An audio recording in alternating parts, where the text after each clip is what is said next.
This is Make it plain. Make it plain. MIP With Masamela Matfumo. Mark Thompson. Make it plain. Get woke. New from Radiotopia presents Red for Revolution, an audio drama about Black love, queer romance, and liberation. Join Jasmine, an 18-year-old navigating her queer identity while learning about her grandmother's secret love affair. Through her discoveries, we're transported back to 1971 to witness two remarkable women embark on a romance that defies all conventions. Subscribe to Radiotopia Presents and listen to Red for Revolution wherever you get your podcasts. Good morning. Welcome to another edition of MIP on 89.3 FM, Pacifica Radio, and we're streaming live across our media as well this morning. Please do spread the word. We're going to have a very important conversation. No stranger. She joined us several weeks ago, but there's been a much anticipated report released by Onyx Impact, and we want to talk about it, the Blackout Report, with our dear sister, Isosa Osa of Onyx Impact. Sister Isosa, how are you this morning? I am wonderful. I am blessed. Thank you so much for having me again today. Very, very excited, as always, to join this show. Well, and thankful to have you with us. For those who may not remember, who may not know, first of all, tell everyone about Onyx Impact and what it does, what its mission is. Absolutely. Onyx Impact, we are a nonpartisan nonprofit organization whose mission is to fight information threats targeting Black communities, to fight mis and disinformation, and to amplify Black truth and amplify Black voices. Amen, amen. And that's so important. And folks, if you don't know it, you'll know it by the end of this. The war that is being waged against us. And, whenever I share that with people, I quote you all the time. I be in meetings all the time, and I say, y'all heard Onyx Impact? Let me tell you what they're doing. And, people are left really shocked because people sometimes don't realize the extent of the disinformation war that is being waged against us. But I want to get into all that. The Blackout Report, you all, has been released. And we want to get into that. And first of all, how did this report come about? What were some of the things that motivated Onyx Impact to even do this kind of report at this time? That's right. So the Blackout Report by Onyx Impact is the most comprehensive analysis that has been done this year on the attacks on Black progress that are being fueled by this disinformation campaign around the term DEI, using that term as a smokescreen to really erode all types of Black investment, Black funding, suppress Black voices, and we decided that this was necessary to fundamentally do, because we saw this conversation, this false conversation, right, around what DEI was or was not, right, and as long as they were able to create this kind of culture war conversation, is this about stuff that only white women get? Is this about corporate classes that suck? Right? They were able to strip $70 million of funding from Black communities to prevent flooding, right? To prevent the next Katrina. They were able to strip tens of millions of dollars from funding to reduce asthma rates and for Black kids, right? It was insane seeing $3.4 billion, what ended up being $3.4 billion at least, in investment slashed to Black communities, right? Behind this guise, this smokescreen, this Trojan horse of DEI. Yeah. So we want to get into this, and folks, those of you watching online, you see the introductory page of the report. First of all, you can follow along with, and I love Jackie Robinson opens the report. You must have done that with me and my son in mind. But go to blackoutreport.org, folks, so you can be interactive with us and follow right along here. This is very, very sobering in terms of what it is that we are facing right now as a people. When we're talking about three, is the right term pillars, or three operations, I should say. Is that better? That's correct. Erasing, distorting, and suppressing. The real world cost of erasing, distorting, and suppressing, correct? Correct. All right. Now, a compelling number before us that you share, Isosa, 15,723 distinct impact points, each one an instance in which Black opportunities, lives, or histories have been directly attacked. Over what period of time are we looking at? We are literally just looking at the last 9 months. Okay. And that's 15,000 in just 9 months. 9 months. Amazing. So let's get started with the operation. When we look at it, are we talking about when we're talking about erasure, what do we mean? And I see there's some numbers up here we'll share with the audience. We're talking about erasure in what regard? How are they erasing? When we talk about erasure, we are talking about the deletion. This is what a lot of folks have heard of but they haven't seen the scale. We're talking about the erasure of Black heroes from government websites. We're talking about statues of Black history, not just being removed, but being replaced by Confederacy statues in our museums. We're talking about the massive deletion of we're talking about the banning of over nearly 600 books by Black authors, the restriction of knowledge of our history and our culture. What must be the impetus, the motivation behind saying that we don't want our children to read books about Black people, about written by Black authors, right? This is an extremely insidious campaign, and so we start with erasure. We start with these 1,362 individual points of erasure.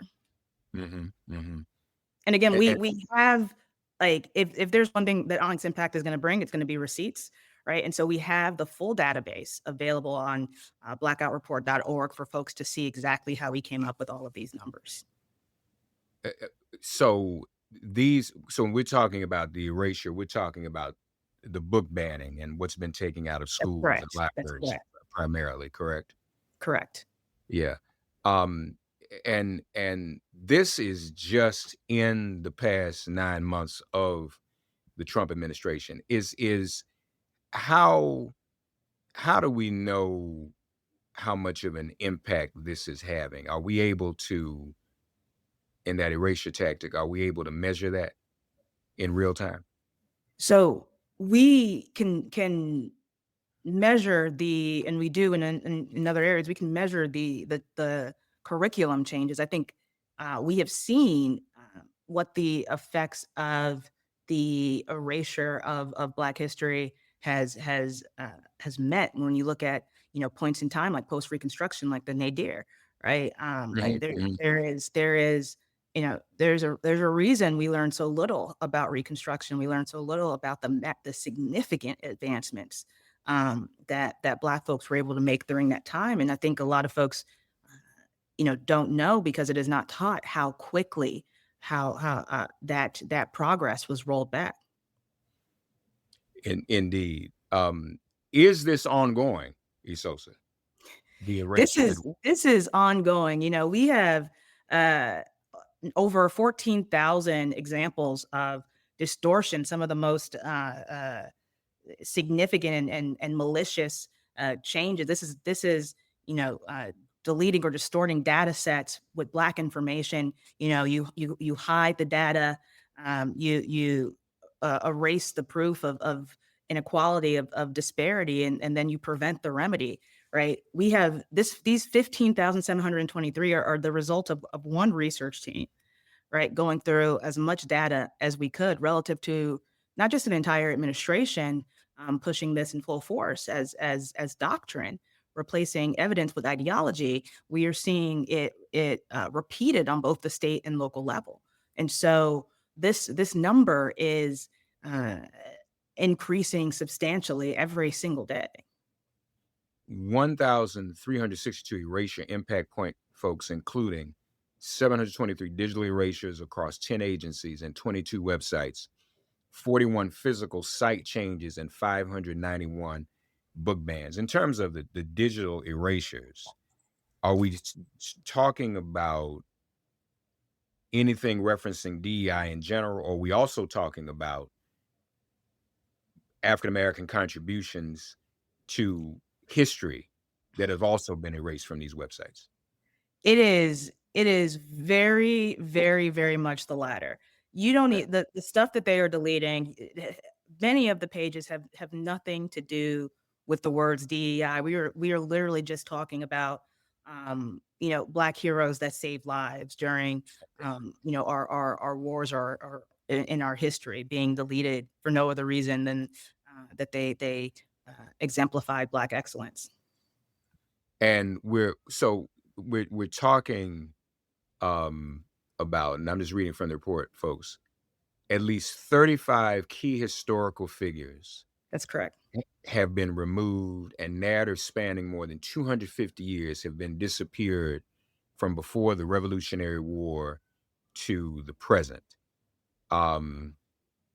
31 examples in which the Department of Defense deleted pages honoring Black military heroes, including Jackie Robinson, the Tuskegee Airmen, Army Major General Charles C. Rogers, the highest ranking Black serviceman to receive the Medal of Honor.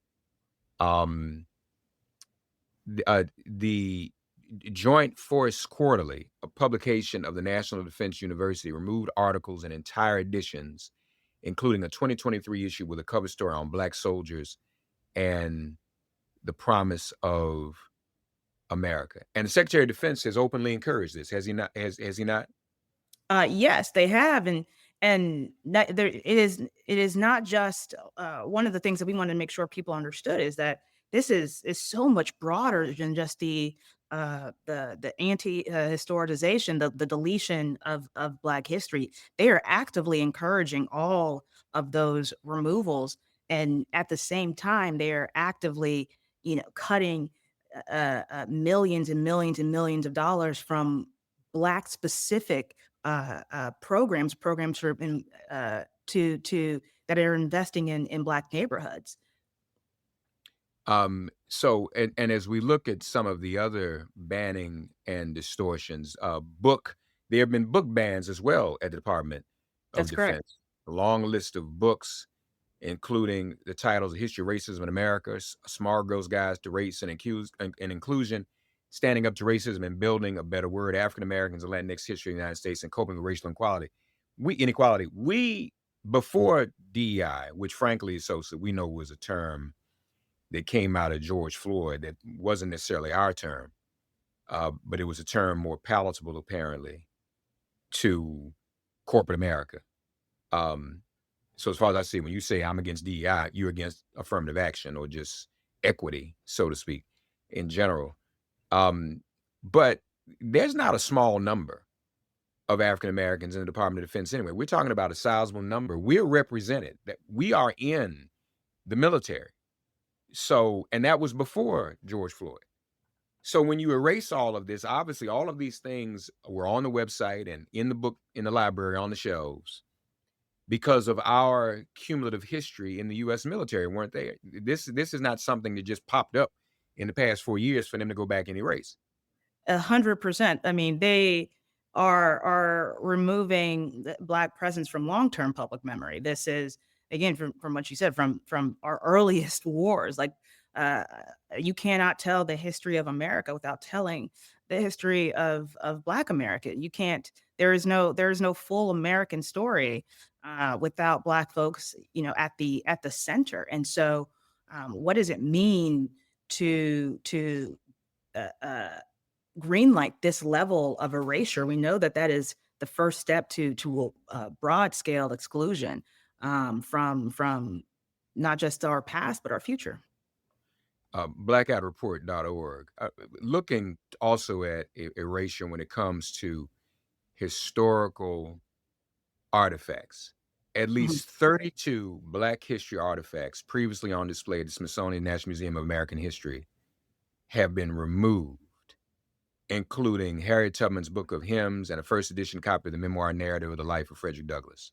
That's just to name a couple of them. 2 federal grants to the Whitney Plantation in Louisiana have been rescinded. Other museum exhibits across the country have been cut entirely, including an exhibit of Afro, Latino, Caribbean, and Black artists at the Art Museum of the Americas. Right. And the exhibition Rooted West 20th Century African American Quilts in California by the Berkeley Art Museum and Pacific Film Archive. Onyx Impact found 48 erasures in 5 states in the District of Columbia of Black identity from physical location. We know about the Black Lives Matter removal in Washington, D.C. And so this list, Sosa, just goes on and on. All of this is targeted. And folks, this report is important because it's not being reported in the news every day the way it should be. That's right. This is something that has to be shared. Tell us more about what you all found with with the erasures in the museums and the other physical locations. Yeah, it is. Again, I think one of the most kind of insidious things about these physical locations is so many locations were not. It was not just Black statues or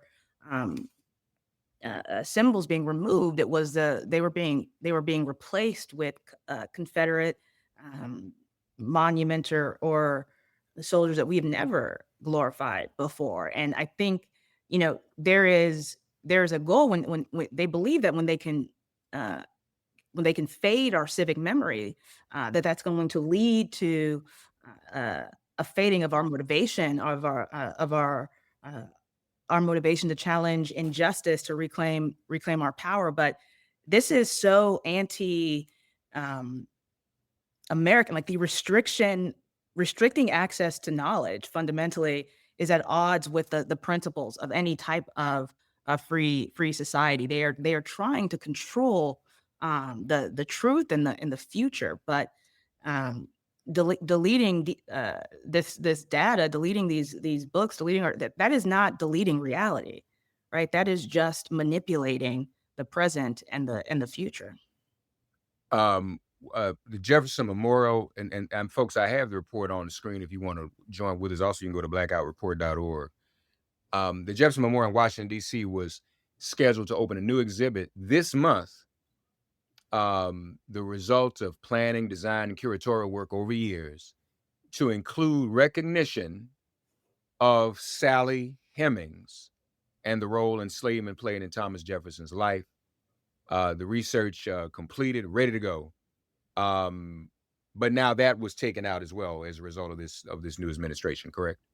That is correct. And to your point, it is even more shocking that the capitulation of so much of mainstream media, and their fear of, to be honest, of reporting on this story. It's a few of them have stepped up, but we have seen some really, really honestly frightening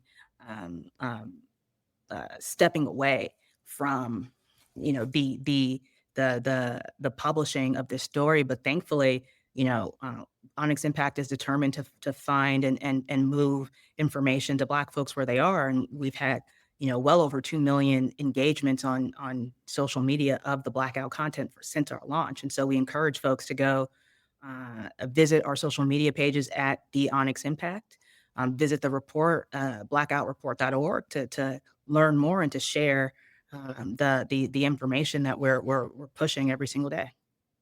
The U.S. Naval Academy pulled 381 books from its library shelves after the Defense Secretary ordered the removal of titles that promote DEI.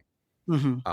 The Academy later restored many of those titles. Meanwhile, the Department of Defense has schools banned 596 books. 21 states have engaged in 591 instances of banning books by Black authors and books discussing race. At the beginning of this report, you mention how this is somewhat similar to the Reconstruction era, or That's the correct. era immediately after Reconstruction. Why so? Why do you say that? I think when you look at the era of uh, Reconstruction and you look at the uh, incredible amounts of black progress that we saw during that era, the number of Black folks that we were able to get, elected to Congress, the number of schools that we created, yeah, hundreds of thousands of Black men, registered to vote after the 15th Amendment. Uh, what happened, the nadir was such a fierce and aggressive and fast backlash, that where we saw textbooks rewriting history. We saw That's when we saw this nadir, was when we saw all of these monuments erected glorifying the Confederacy and silencing Black voices. Again, the goals were clear: limit Black power, rewrite historical narratives, and most importantly, reassert control. This is about gaining illegitimate power and control. And we know that we it, it wasn't until post Jim Crow, the civil rights movement, that we were able to claw back and move forward on some of those gains. But uh, it's no surprise that we're seeing all of this erasure, all of this deletion, all of this oppression at the same time, where we're fighting for the last remnants of the Voting Rights Act, right? If the Supreme Court decides to gut the Section 2 of the Voting Rights Act, the one political party will gain 19 seats overnight, Yeah. right? Yeah. This is a five-alarm fire, really, and that's why we needed to put this report out and show the actual real world costs of what is happening. No, most certainly, folks. And for those who don't know, and many don't, Isosa Osa of Onyx Impact with us, folks. Your calls too, 202-588-0893, 202-588-0893. For those who don't know, because our history is being erased, a lot of young people don't know, when Isosa mentions the nadir, that is known as the lowest point in race relations in history. The period approximately from the end of Reconstruction around 1885, 1887 to the 1920s. And a lot of times we look at the 1920s and the Jazz Age and the Harlem Renaissance. All of those things were going on in spite of the nadir. In fact, there's an argument to be made that our creativity thrived even more and was even stronger in the face of the nadir. The other name for that period, especially before the 1900s, is known as Reclamation. We went from Reconstruction to Reclamation. Federal troops left the South, and the South was reclaimed by those who lost it in the Lost Cause, also known as the Civil War. Folks, your calls are 202-588-0893 is the number to call. We've talked a bit about erasure. I want to, the other tactic, the other op that is being run on us is to distort. Talk to us about that one, if you would, Isosa. What do we mean when we say distort? Yes, distortion is by far, the largest component of our database, with over 14,000 examples of this of swapping out evidence for ideology. This is, fundamentally rewriting grants, rewriting all types of evidence, distorting data sets, the manipulation and deletion of over 6,000 Black data sets, not just the slashing of funding, but the moving of that funding to other priorities for communities that the administration wants to gain illegitimate power and control. And so this effort seeks to distort, both what is remembered and what is possible for Black communities. If you fundamentally delete over 6,000, data sets that include Black information, right? You are erasing that data. As I said before, you're hiding the proof of discrimination. You're hiding the proof of inequality, and therefore you're preventing any type of remedy, right? That is the goal of so much of this distortion. And when we're talking about data sets, just folks, so we're clear, we're talking about any information, talking about data that will determine what resources may or may not be necessary in a given community, and in this case, the Black community. Is that a pretty? That is correct. When you distort, when you delete data sets on, maternal mortality health, right? You're deleting the data, the information that shows the stark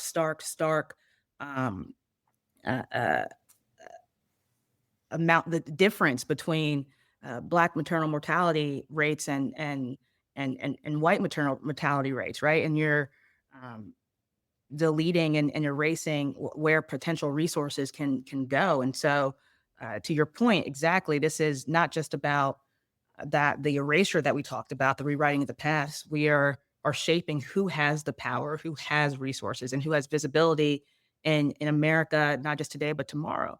And I want to be super clear that this is their strategy. They're using the attacks on this term DEI, as long as they can convince us that this is about corporate classes that suck, right? They can eliminate $11 million to Howard University, as long as they can convince us that this is about corporate classes that suck. They can slash $23.7 million to address lead in water in Black communities, right?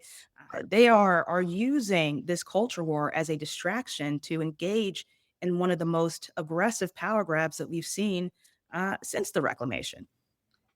Targeted, terminated, and frozen.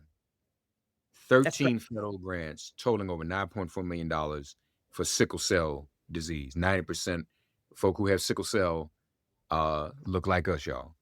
And to that point, that is one of the statistics that is most enraging to me. My little brother suffers from sickle cell disease, right? I have watched him suffer for years and be the most courageous person that I know, right? And this is a rare blood disorder.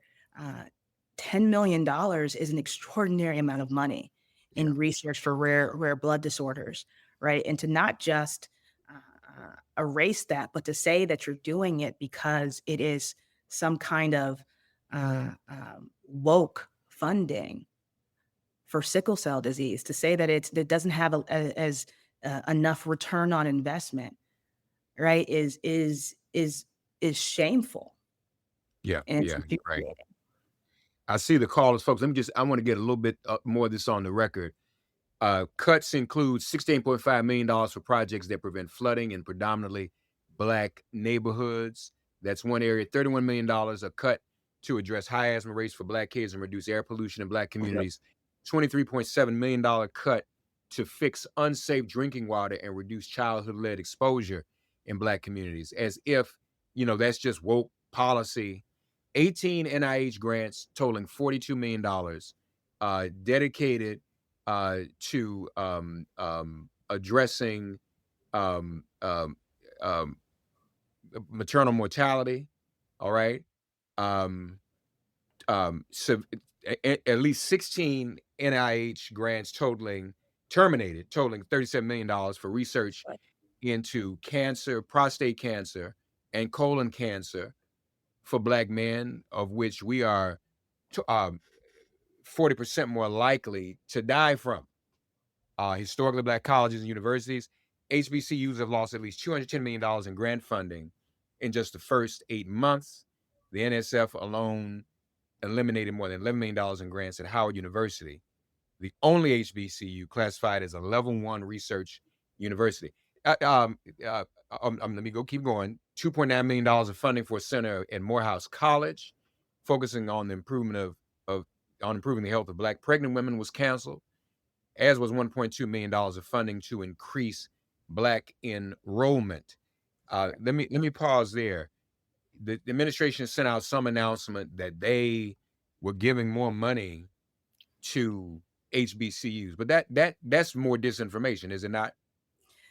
What they're doing is distorting reality. Again, this is what they are, and they're putting HBCUs in a very precarious situation because they get so much more of their funding from federal government than other institutions. And so when you slash $210 million from programs, and then from HBCUs, and then pretend to give some additional funding to HBCUs, and for that funding, that additional funding to come from the cutting K through 12 Black education, right? They are literally playing with our lives. They are playing with our education. That's And right. they are forcing HBCUs to take money from cuts to K through 12 Black education. Blackoutreport.org. T, God bless you. You're on the air with Isosa Osa of Onyx Impact. We're talking about blackoutreport.org. Go right ahead, T.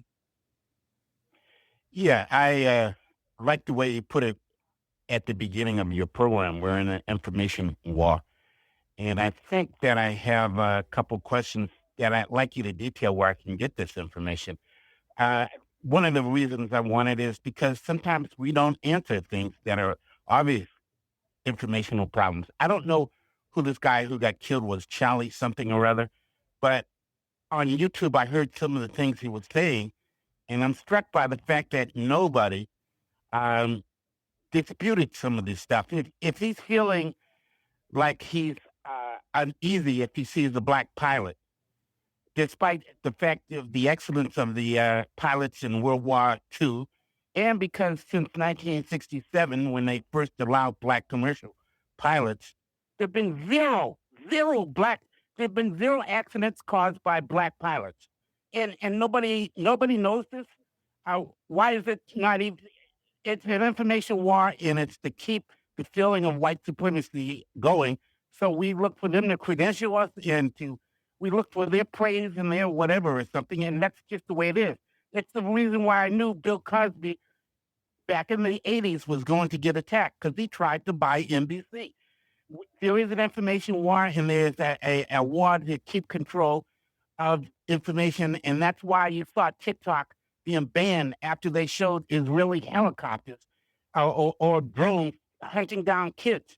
And they put this on, instead of them talking about the wrong Israeli was doing, they were talking about how they need to get rid of it and make it under American control, or under racist control. It just is the way it is in this country. But I like to, rather than have these impressions of my own, I'd like to get more. So if you could Blackoutreport.org.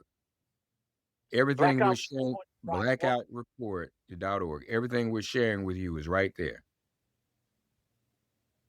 Okay, so go straight to the website and you'll see it. I hope that also inspires people to fight for this information to remain. Well, before we go, we're gonna leave here with some assignments. We're gonna talk about what people need to be doing to get this information out, and Isosa can probably read my mind. I'm leading up to something that we all ought to think about, but we'll get there. Stay with us, T. Rick, God bless you. You're on there with Isosa Osa. Thanks for your call, T. Go right ahead, Rick. From Rick, you in Germany? I presume it's Rick from Germany as usual. This is Rick from Germany, and can you hear me okay? Yes. Okay, I would like to ask, in light of Black military. He dropped. All right. Yeah, I see. I'll wait for him to call back. Okay, yeah. If he calls back, let us know, folks. I want to keep moving. We don't have a lot of time left, but if you're watching this on social media, make it playing on YouTube or Minister on Instagram. Speaking of TikTok, my personal TikTok exists, but they banned my show, Make It Plain TikTok, y'all, because of the segment you all remember that Joy Reid and I did on some of these election anomalies. All right, just want to let folks know that. So when we try and expose this information, folks freak out.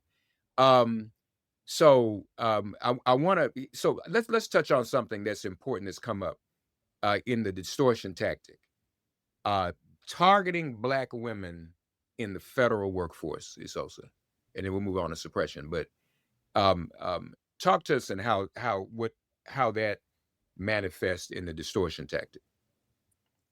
Yes, absolutely. We see again 306,000 Black women are who were employed in February of this year are no longer employed. In addition, we are seeing, as it relates to Black communities overall, the highest unemployment rate, right, since 2021, and this is because, right, Black communities are disproportionately represented in various government jobs and government agencies, right? And so again, when it's not just, oh, we're going to cut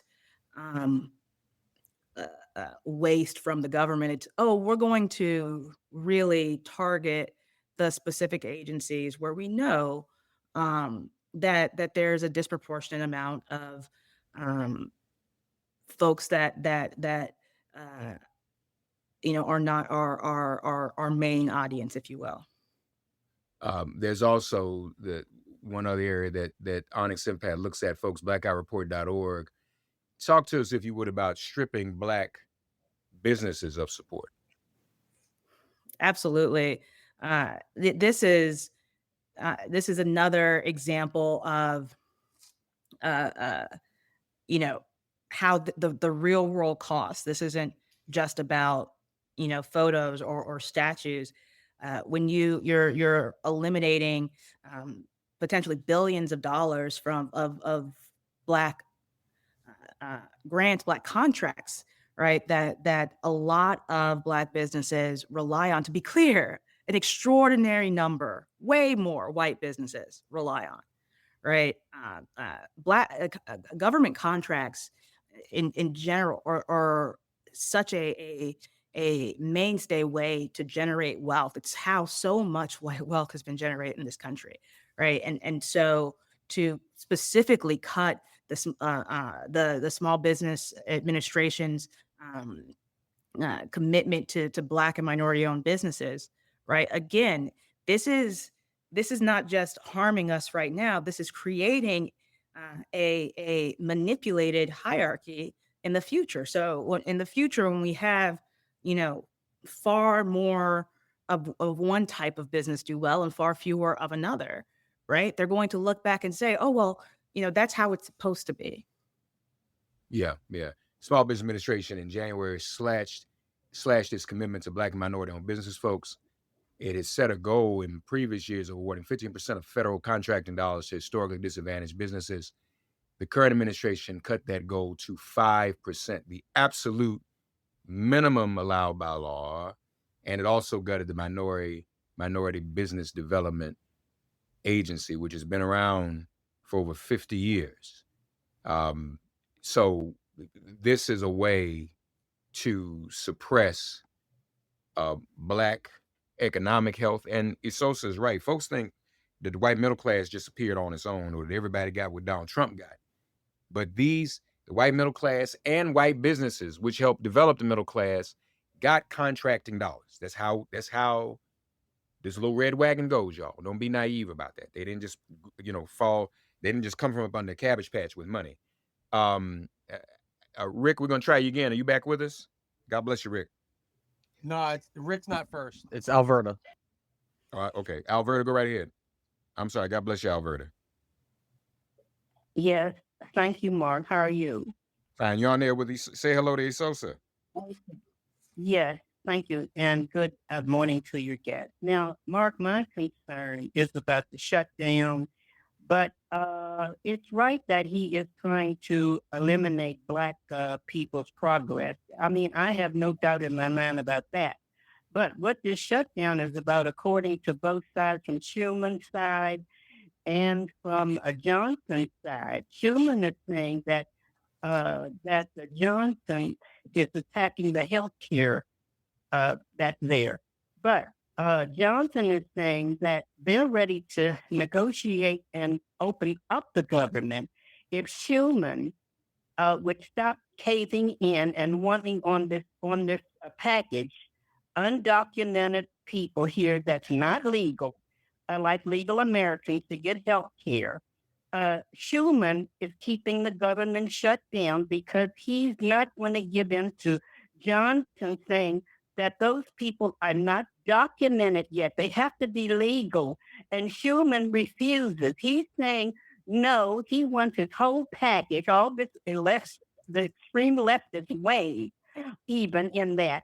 And that's what's messing the Democrats up. They're not going to give in to them, what they're doing. They want the left, the extreme left, to take over. And that's what's messing the Democrats up. No, Albert. That's not. First of all, his name is Schumer.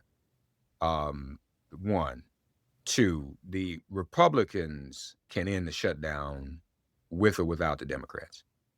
This is their shutdown. This is something they're maintaining. And Mike Johnson really doesn't want to convene Congress anyway, because there may be enough votes for the Epstein files.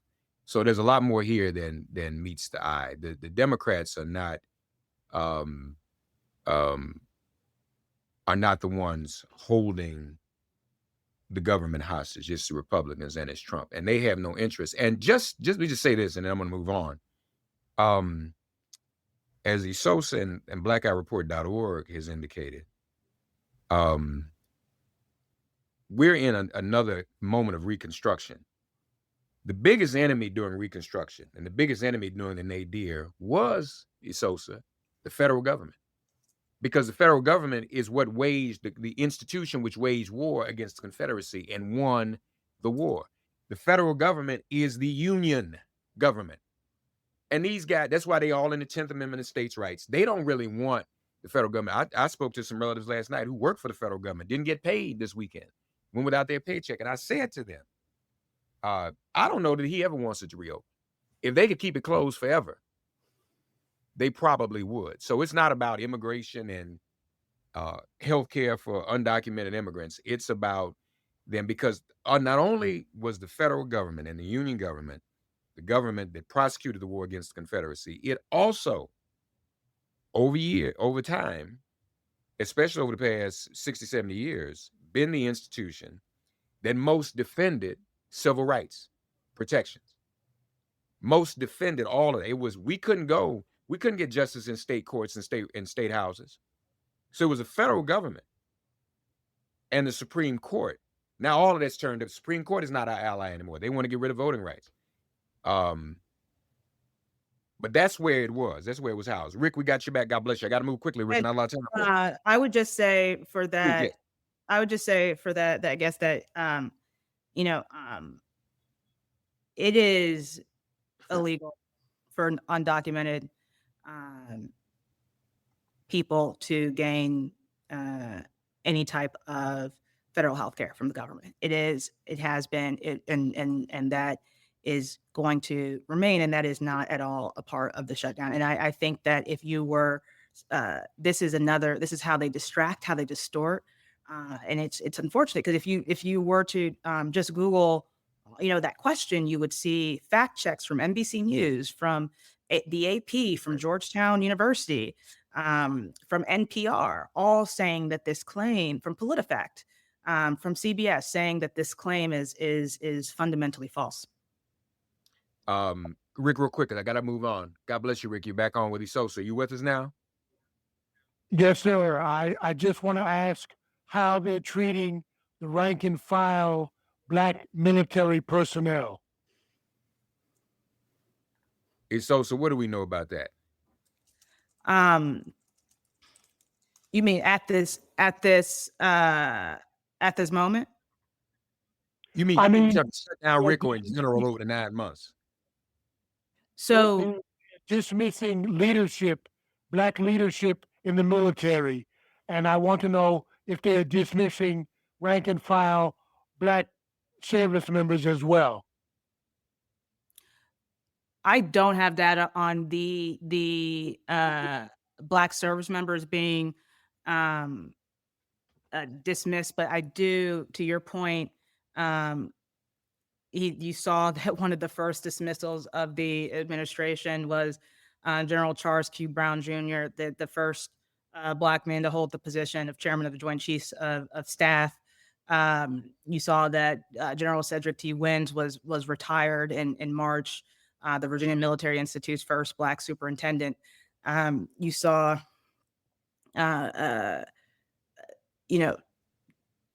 top U.S. Military commanders who, I think over 60 military generals total removed, and a number of them African American. So I think, again, there's specific military numbers are often that aren't political appointees are often very difficult to find and disclose. But I think you can assume that, again, this broader DEI disinformation campaign is being waged at every single level of government. Thank you, Rick. Real quick, and we're going to get out of here, and I appreciate your time, Isos. This is very important. Folks, go to blackoutreport.org. The third tactic is suppression. Summarize that one, if you would, please. Absolutely. This is, these tactics of intimidation, of pressure on our institutions, on our local governments, on our leaders to push folks into either silence or compliance. And we have seen, in just at the shocking speed at which our institutions are willing to use Black folks as a scapegoat to prevent any additional retaliation from the government. We've seen, and this level of this intimidation has included 63 different types of government threats and investigations. I think that doesn't even include, what we've seen most recently with Tish James. And again, every single day there are more and more and more of these. God forbid a black woman try to buy a house, right? They are immediately investigated. And so this is what is quieting universities. This is what is quieting businesses, institutions from any attempt to rectify past harms or provide just simple equity. We're talking about fairness, right? Part of the Constitution, and they've been able to intimidate and threaten so many of our quote unquote institutions into mass capitulation. Yeah, and people unfortunately came. Some are standing strong, like the president of George Mason, and elsewhere. So you can't even buy a house. You can't do anything. The attacks on on Breonna Taylor, as a matter of fact, these things are ongoing. Folks, blackoutreport.org. And we'll close with this, Isosa. In addition to sharing this information, which we invite everyone to do, what else would you have people do? And how does this impact what you and I have talked about cumulatively? And that's these very serious disinformation warfare on social media itself, which we do not control, which targets us more than anyone else. With all due respect to Alberta saw that somewhere. And she repeated it. God bless you, Alberta. But I mean, that's why we got to be clear on what we're seeing. what would you have us do, and what infrastructure are we developing to combat this, even on social media, which is taking out a lot of our young people? Absolutely. I highly recommend people, go to, follow, be a part of Black owned social media apps like Spill, like Fanbase. Those are great options. I think that there is, we know that disinformation works on everybody, right? Because the more times you hear something, the more likely you are to believe it's true. And that's why it's so important in this current online landscape to find and share this type of content, to share the truth, to make sure that people see it over and over and over again. And so that is our first. And second, we know that we only really were able to find a fraction of the harms of 15,723 is just a fraction. And so we have, a evidence form for folks on the site to be able to submit their observed and provable impact points to the report. And lastly, we want folks to we provided the receipts for y'all. That's one of the things he wanted to do. And so there's a need to advocate locally, to advocate in your workplace, to advocate in your government, and don't let folks say that this is about some corporate class that sucks, or this is about something that is only helping non-Black people. At the end of the day, the people who they are hurting, the people who the folks that are being the programs that are being slashed and cut